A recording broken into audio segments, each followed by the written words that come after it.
Manikiuaure ireo vovonjy akanjo fotsy maro be.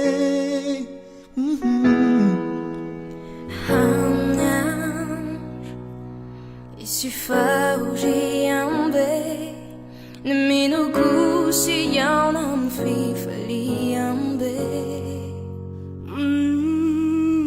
ireo zay naharesy le tsisy avela mialamay andray ny satrobony nahitry ny fiainana. Ireo izay naresy no mananjara amin'ny azonay, izay voasoratra ny bokin'ny fiainana.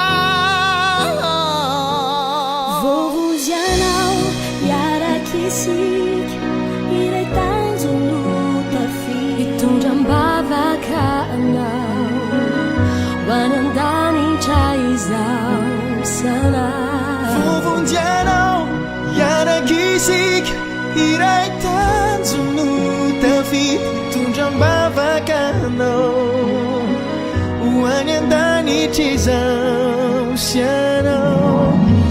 Isika izao ratsambatany Kristy ifampitantana iaraka iampitary.